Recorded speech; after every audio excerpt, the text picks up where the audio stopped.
Bueno, muy buenas noches o muy buenas tardes según cuando estén viendo este video. Eh, Esto vamos a ser excepcional, la clase la vamos a dejar grabada en unidad número 12.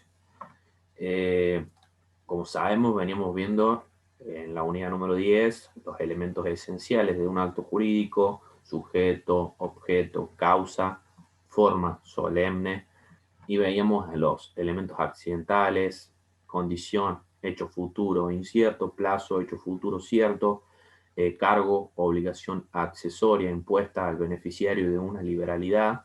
Ese derecho, siempre que adquiere el beneficiario una liberalidad, es una donación, siempre a título gratuito. Veníamos los efectos objetivos y efectos subjetivos del acto jurídico. En la unidad 11 veíamos forma y prueba. Vimos la diferencia entre documento e instrumento. Instrumento es siempre un escrito, instrumento público, instrumento privado, instrumento particular no firmado. Bueno, lo que vamos a ver en la unidad número 12 son los vicios propios de los actos jurídicos. Y por lo general la profe los ubica en la parte de la buena fe, porque sí, afectan a la buena fe del sujeto. Nosotros habíamos dicho que el elemento esencial, sujeto del acto jurídico, el primer elemento esencial, debería tener capacidad de derecho y de ejercicio, estar determinado, o ser determinado o determinable, tener voluntad libre de vicios, no tiene que tener error, dolo o violencia, y tiene que tener buena fe. Y acá voy a hacer hincapié. Porque dice que si no tiene buena fe el sujeto es porque en el acto jurídico hay un tipo de lesión, hay simulación o hay fraude. Lo que nosotros tenemos que entender es el efecto y los requisitos. El efecto, porque acá no se busca la nulidad como se buscaba en el error de hecho esencial, en el dolo esencial, en la violencia. La nulidad, que hacía una sanción de invalidez prescripta por la ley, la que me hace volver las cosas al estado de hecho anterior. No, acá puede ser la nulidad, puede ser un reajuste equitativo del convenio, es una modificación, puede ser el efecto de la inoponibilidad, que es totalmente diferente. O sea que tenemos que tener en cuenta el vicio, la acción, quien la ejerce, y los efectos. Dice, vamos al primero, que es la lesión. La lesión, artículo 332. Y la lesión nos dice, empieza la primera parte del artículo empieza por los efectos. Dice, puede demandarse la nulidad, volver las cosas al estado de hecho anterior, o la modificación del acto jurídico cuando una de las partes lesionante, aprovechando la necesidad, debilidad psíquica o inexperiencia de la otra parte, lesionado, obtuviera por medio de ello una ventaja patrimonial evidente, desproporcionada y sin justificación. Obtiene una ventaja patrimonial. Un lesionante obtiene de un lesionado, se aprovecha de un lesionado y en virtud de ello obtiene una ventaja patrimonial evidente, desproporcionada y no tiene justificación. Dice que se va a presumir que tal explotación existe cuando hay una desproporción de las prestaciones. Mira, te permuto un inmueble por una bicicleta. Obviamente que el inmueble vale más que la bicicleta. Dice que al momento de iniciar la acción de demanda de lesión o la acción de lesión, dice que el lesionado tiene que probar que hay desproporción de las prestaciones y los valores de lo que reclama tiene que hacerlos en virtud del tiempo de la celebración del acto. Supongamos, si yo realicé el acto jurídico, ese acto jurídico susceptible de ser iniciado o iniciarse una acción de lesión, lo celebro en marzo. Dice que si yo, el lesionado, le ejerce la acción de lesión en julio, los cálculos o los valores del acto jurídico deben hacerse en marzo, según los valores de marzo. Y dice que al momento de iniciar la acción debe subsistir la desproporción de las prestaciones, o sea, que siga subsistente, que una parte tenga un inmueble y la otra parte tenga una bicicleta. Y dice,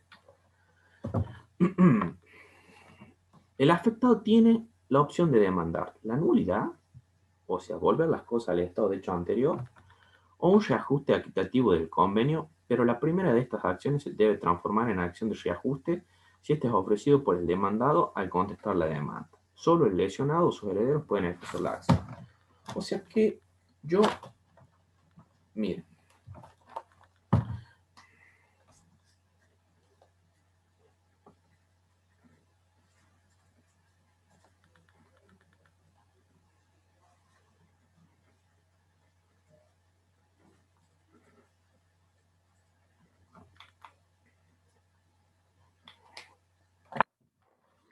¿qué nos quiere decir? En la lección yo tengo A. A es el lesionante, A es el que se aprovecha de B, que B es el lesionado. Y A obtiene una ventaja patrimonial de ese aprovechamiento. Entonces, nosotros tenemos tres elementos, o requisitos o elementos, les llama el programa.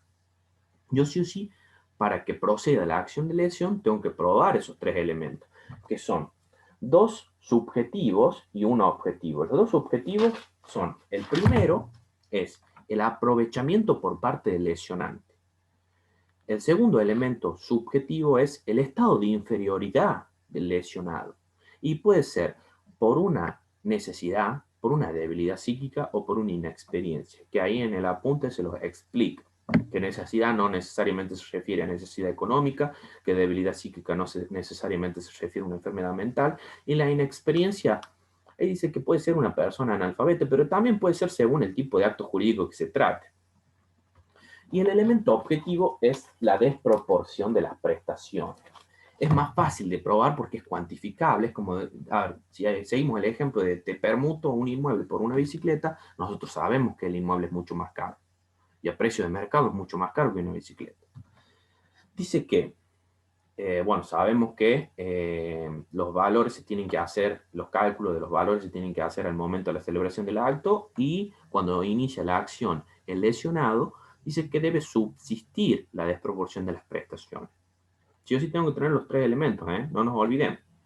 Dice quién ejerce la acción y la acción la puede ejercer el propio lesionado o en caso de no estar lesionado, los herederos.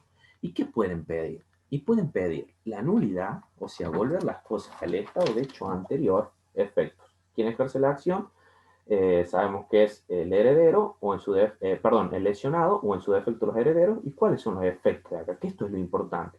La nulidad, o sea, volver las cosas al estado de hecho anterior, o la modificación, un reajuste equitativo del convenio. Si recibe una bici, bueno, que la bici, que después me pague el precio equivalente al inmueble de la permuta. Y dice que, supongamos, si dice, está bien, el lesionado ofrece la nulidad, pero si el lesionante, el que lesionó, ofrece un reajuste equitativo del convenio, o sea, pagarle el precio, dice que la acción de nulidad se transforma en acción de reajuste equitativo del convenio de modificación. ¿Por qué? Por un principio de conservación del acto jurídico. Mira, sigamos en el ejemplo este.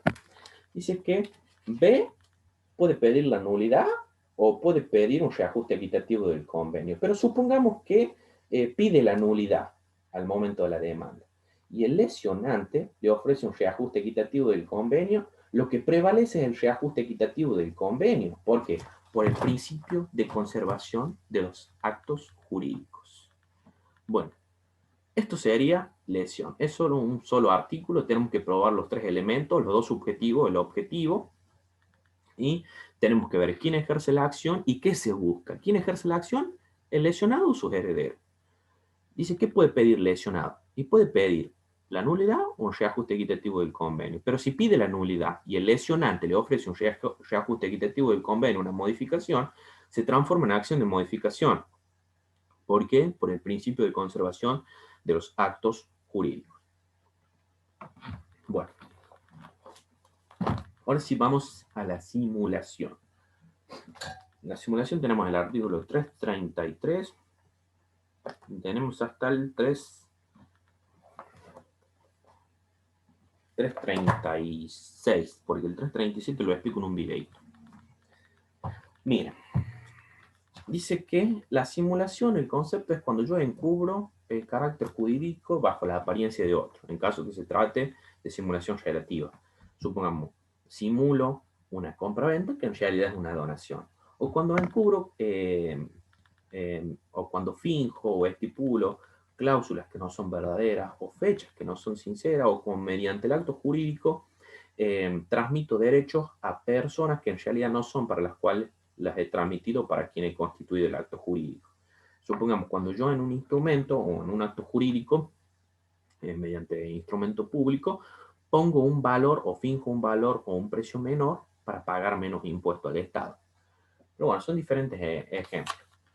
Dice que esta simulación, cuando yo encubro el carácter jurídico de un acto, puede ser absoluta y puede ser relativa. Absoluta cuando detrás del acto jurídico simulado no hay nada. O sea, detrás de esa compraventa que yo simulé no hay nada. Relativa cuando detrás de esa simulación que yo celebro, de esa simulación, esa compraventa, hay otro acto jurídico, una donación, supongamos. Absoluta, no hay nada. Relativa, hay otro acto jurídico. Dice que independientemente de que sea absoluta o sea relativa, puede ser lícita o ilícita. O sea, independientemente de que no haya otro acto jurídico celebrado o haya otro, puede ser lícita o ilícita. Lícita cuando esa simulación no afecta ningún derecho de un tercero y tampoco contraría el ordenamiento jurídico. E ilícita cuando yo con esa simulación, ya sea absoluta o relativa, estoy perjudicando el derecho de algún tercero o afectando el derecho de un tercero y estoy contrariando el ordenamiento jurídico. Dice que puede ser total o puede ser parcial también. Es total cuando todo se extiende a todo el acto jurídico, la simulación, o es parcial cuando se extiende a determinadas fechas o cláusulas del acto jurídico simulado. Bueno, veamos. Caracterización, artículo 333. La simulación tiene lugar cuando se encubre el carácter jurídico de un acto bajo la apariencia de otro o cuando el acto contiene cláusulas que no son sinceras o fechas que no son verdaderas para constituir un derecho en el tiempo, o cuando por él se constituyen o transmiten derechos a personas interpuestas que no son aquellas para quienes en realidad se constituyen o se transmiten. Simulación lícita e ilícita. La simulación ilícita o que perjudica a un tercero provoca la nulidad del acto ostensible. Es la nulidad lo que se busca. Si el acto simulado encubre otro real, este es plenamente eficaz si concurren los requisitos propios de su categoría y no es ilícito ni perjudica a un tercero. Las mismas disposiciones rigen en caso de cláusula simulada. Nos habla de la simulación lícita e ilícita. Dice que si es ilícita y sea porque contrae el ordenamiento jurídico perjudica a un tercero, lo que se busca es la nulidad. Si es lícita, dice que es totalmente válida la simulación. Porque supongamos, a ver, mira, como ejemplo de una simulación lícita, que puede ser absoluta esta, porque no hay nada detrás del acto jurídico simulado. El vecino a mí me viene y me pide mucha plata. Me pide plata y yo no tengo ninguna obligación porque sabe que ando bien económicamente. Yo finjo con el otro vecino una compra-venta de una cosa móvil registrable, de una moto. La finjo una compra-venta. ¿Y por qué? Para que ese vecino no me pida más plata, para poder yo argumentar después que no tengo, que tuve que vender algún tipo de cosa móvil registrable. Y esa simulación es lícita, ¿por qué? Porque yo no estoy perjudicando el derecho de tercero, porque yo no tengo ninguna obligación dineraria con él. Solo me viene a pedir de buena fe y sabe que de buena fe yo le voy a prestar. Y es absoluta, ¿por qué? Porque detrás de ese acto jurídico en realidad no hay nada. Y es ilícita, supongamos, supongamos, yo soy una persona que tiene muchos inmuebles. Yo tengo mi hijo. Mi hijo se casa con una chica que a mí no me agrada, la verdad que no me agrada. Entonces yo digo, bueno, para que no herede mi casa y se vengan a vivir acá en algún momento, no me desagrada totalmente esa chica, voy a fingir una compra-venta con el vecino con un sobrino, que me cae mejor, con un sobrino, pero que en realidad es una donación. finjo una compra-venta, pero en realidad le estoy donando un inmueble para que después ese inmueble no entre en el acervo hereditario y lo herede mi hijo. Ahí yo sí estoy perjudicando el derecho de un tercero, que sería mi hijo, y encima es una simulación ilícita y relativa. ¿Por qué? Porque detrás de ese acto jurídico de compra-venta, acto jurídico simulado, hay una donación. Bueno, dice, acción entre partes. El ejercicio de la acción de simulación. La acción de simulación lo que busca es la nulidad del acto jurídico en caso de que sea absoluta o relativa, dejar entrever qué acto jurídico hay en realidad celebrado. Dice, yo voy a tener que acción entre partes y acción de un tercero, que la puede ejercer un tercero. Yo lo que me tengo que preguntar siempre, porque dice requisitos de procedencia, lo que me tengo que preguntar es si la simulación es lícita o ilícita y saber cuál es el medio de prueba que tengo. Supongamos, la acción entre las partes. Cuando la acción la ejerce A o B, que son los partícipes del acto jurídico simulado. Dice que acción entre las partes. Cuando la simulación es lícita, sí pueden ejercer la acción de simulación y dejar sin efecto el acto jurídico simulado. ¿Por qué? Porque no han perjudicado el derecho de ningún tercero y tampoco encontraron la norma jurídica. Supongamos, en el caso del vecino que viene a pedir plata, yo con el otro vecino puedo dejar sin efecto ese acto jurídico simulado, sin ningún tipo de problema. Dice, cuando es ilícita, supongamos el caso en ese el que yo les explicaba de que yo le realizo una compra-venta de un inmueble con un sobrino, pero en realidad es una donación, dice que ahí no, ni yo ni mi sobrino vamos a poder ejercer la acción de simulación para dejar sin efecto el acto jurídico simulado. No, porque nadie puede alegar su propia torpeza. Cuando es ilícita, no. Excepcionalmente, dice excepcionalmente, la puedo ejercer yo a la acción o, en el caso de ilícita, ¿no? O mi sobrino, siempre y cuando no obtenga ningún tipo de beneficio de dejar sin efecto el acto jurídico simulado. Dice que el medio de prueba va a ser el contradocumento. Yo les dije que hoy iba a hablar del contradocumento. El contradocumento es un instrumento idóneo, competente y fundamental en el cual las partes de un acto jurídico simulado dejan plasmada dicha simulación. Ese es el contradocumento. Y si la acción la va a ejercer alguna de las partes del acto jurídico simulado, sí o sí tienen que tener el contradocumento o una copia del contradocumento. Ese va a ser su medio de prueba idóneo y competente, porque ahí consta de que han celebrado un acto jurídico simulado. Dice que puede prescindirse del contradocumento, pero probarlo al acto jurídico simulado va a ser muy difícil entre las partes. Vamos con el tercero. El tercero también va a poder ejercer la acción de simulación, pero también me tengo que preguntar si la simulación es lícita o ilícita. Si es lícita, no. ¿Por qué? Porque no está perjudicando el derecho de ese tercero y tampoco está contrariando el ordenamiento jurídico. Dice que si es ilícita, sí. Ahí sí, porque tiene algún derecho, si es ilícita, sí, porque tiene algún derecho subordinado y comprometido ese acto jurídico simulado. ¿Y cuál va a ser el medio de prueba? Y bueno, como es tercero y no es parte del acto jurídico y no cuenta con el contradocumento, prueba, medio de prueba idóneo, competente y fundamental, en donde se deja plasmado el acto jurídico simulado, el medio de prueba del tercero va a ser cualquiera. Audios, grabaciones, videos, imágenes, escritos, todo, cualquiera. Presunciones, testimonios, cualquier medio de prueba. Bueno, lo que tenemos que tener en cuenta acá, leemos el artículo 335 y 336 y allá explico. 335, acción entre las partes, contradocumento. Entre las partes dijimos que nos tenemos que hacer la pregunta si la simulación es lícita o ilícita. Los que otorgan un acto jurídico simulado ilícito o que perjudica a un tercero no pueden ejercer la acción el uno contra el otro sobre la simulación. Esa es la regla.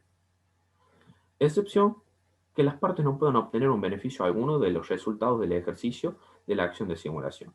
La simulación alegada por las partes debe probarse mediante el respectivo contradocumento. Puede prescindirse de él cuando la parte justifica las razones por las cuales no existe o no puede ser presentado y mediante circunstancias que hacen inequívoca la simulación. Es difícil probar. Si entre las partes ejercen la acción de simulación, sí o sí tienen que tener el contradocumento. Pero si no lo tienen, pueden probar, tienen que probar las circunstancias por las cuales no cuentan con el contradocumento. Porque probarlo con otros medios, primero que no están autorizados y segundo que es medio complicado, porque son partes del acto jurídico. Dice, acción de tercero. También me tengo que hacer la pregunta si la simulación es lícita o ilícita. Los terceros cuyos derechos o intereses legítimos son afectados por el acto simulado pueden demandar la nulidad, pueden acreditar la simulación por cualquier medio de prueba. Efecto frente a terceros se los explico en un videito. Bueno, ¿qué dijimos nosotros en la lesión? El efecto era o la nulidad o una modificación o un reajuste equitativo del convenio. Eran esos dos supuestos. Que se transformaba en acción de reajuste si es que el lesionante lo ofrecía al momento de contestar la demanda por el principio de conservación de los actos jurídicos. En la simulación lo que buscamos es la nulidad. Vamos a hablar en el fraude, el último vicio de la buena fe. Dice, artículo 338, 339, el 340 lo explico igual que en un videito, que es el efecto frente a tercero, el 341 y el 342. Fraude. Leo el artículo y lo explico. Bien. El efecto es la inoponibilidad. Vieron que en la lesión era la nulidad o modificación, en la simulación era la nulidad, acá en el fraude es la inoponibilidad del efecto. No es la nulidad, no es la acción que vuelve las cosas al estado de hecho anterior, no. Artículo 338. Declaración de inoponibilidad. Todo acreedor puede solicitar la declaración de inoponibilidad de los actos celebrados por su deudor en fraude de sus derechos y de las renuncias al ejercicio por parte del deudor al ejercicio de sus derechos con los cuales hubiese podido evitado empeorar o mejorar su estado de fortuna. Miren. Bueno, después vemos los requisitos. Pero yo lo puse así. Fraude. Requisitos. Tengo que ver los títulos gratuitos, títulos onerosos, pero ya lo explico en el 339. El efecto es la inoponibilidad. La acción se llama revocatorio pauliano. Lo voy a poner acá arriba. De efecto. Es la acción que le compete a los acreedores. Y eso es otra cosa. Vieron que en la lesión, el que ejercía la acción era el lesionado o sus herederos. En la simulación pueden ser alguna de las partes del acto jurídico simulado o un tercero. Acá, en el fraude, el que ejerce la acción es el acreedor. Y la acción es la acción revocatoria y el efecto es la inoponibilidad. Bueno, pero les explico, miren. Pedro y Juan, ¿no es cierto? Supongamos que tenemos a Pedro y lo tenemos a Juan. Pedro vende un inmueble a Juan por el precio de 5.000 pesos. Por el precio de 5.000 pesos, ¿no es cierto? Pero ¿qué pasa? ¿Qué pasa con Pedro y Juan? Ellos tienen un acto válido, totalmente válido, de una compra-venta. Pedro le vende a Juan un inmueble por 5.000 pesos. O sea que ese acto jurídico es válido. Es válido. Totalmente válido. Un acto jurídico de compra-venta, una compra-venta, totalmente válido. Pero ¿qué pasa? Pedro hizo esa venta, ¿no es cierto? Por 5.000 pesos. Medio raro el precio del inmueble. De igual manera, no nos importa a nosotros. Pero Pedro, a su vez, es deudor de Gabriel por el precio de 150.000 pesos. Por el precio de 150.000 pesos. Gabriel se entera de este acto jurídico en el cual Pedro, su deudor, le está vendiendo a Juan un inmueble por el precio de 5.000 pesos. ¿Qué hace Gabriel? Gabriel interpone la acción revocatoria, o pauliana también se llama, así le llaman en privado 1, pero es acción revocatoria. La acción revocatoria o pauliana y ese acto jurídico le resulta inoponible a él, no se le va a poder oponer a él. Ese acto jurídico que realizó Pedro y Juan es válido para todos, pero no para Gabriel. ¿Por qué? esos efectos no van a producir efectos sobre Gabriel, porque él interpuso la acción revocatoria pauliana y el efecto es la inoponibilidad. ¿Y qué va a pasar? Gabriel directamente va a poder ir y cobrarse de ese acto jurídico, de ese inmueble que recibió Juan. Es Pedro su deudor, pero se va a ir y se va a cobrar del inmueble que está en manos de Juan. Ese inmueble, a precio de mercado, está a 300.000 pesos. Pero la deuda que tiene Pedro con Gabriel es de 150.000. Bueno, está bien, se remata judicialmente, Gabriel se cobra esos 150.000 pesos y de remanente quedan 150.000. ¿Y qué pasa con esos 150.000 que quedan? ¿A dónde vuelven esos 150.000? ¿Vuelven a mi deudor Pedro o vuelven a Juan, con quien había celebrado el acto jurídico mi deudor? Y bueno, como el efecto es la inoponibilidad, no la nulidad, vuelven a Juan. Porque en realidad ellos tienen un acto jurídico totalmente válido. Totalmente válido. Solo que no tiene efecto sobre mí, porque yo interpuse una acción revocatoria pauliana sobre los actos jurídicos celebrados por mi deudor en fraude a mis derechos. Voy, me cobro directamente sobre el bien que está en manos de otra persona, me cobro los 150.000 pesos, que es mi crédito que tenía con ese deudor, y me quedan 150.000 pesos, porque en realidad el precio de la casa era de 300.000. ¿Qué pasa con esos 150.000? Se los tengo que dar a Juan, no a mi deudor, porque ellos tienen un acto jurídico totalmente válido. Válido. Solo que ese acto jurídico no tiene efecto sobre mí. Y yo voy y me cobro directamente ese acto jurídico. Le corresponde a cualquier acreedor que ha sido perjudicado en sus derechos. Le corresponde a cualquier acreedor la acción revocatoria pauliana. Pero lo que quiero que quede claro es que acá se busca la inoponibilidad, no la nulidad. Diferente hubiera sido que se declare la nulidad de que este inmueble vuelva a estar en manos de mi deudor y que yo recién ahí me cobro. Eso hubiera sido diferente. No, directamente para no complicarme tanto la vida, interpongo la acción revocatoria pauliana, me cobro del inmueble, cobro el monto de mi crédito porque no me puedo cobrar más y devuelvo el remanente a Juan, porque ellos tienen un acto jurídico de compraventa totalmente válido. Eso es para que entendamos, es un ejemplo para que entendamos.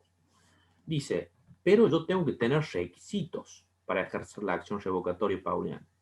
Y dice, según el acto sea a título oneroso o a título gratuito, van a variar. Si es a título oneroso, como en este caso, dice, tengo que probar que el crédito sea de causa anterior al acto impugnado, o sea que yo tenga un crédito anterior a ese contrato de compra-venta.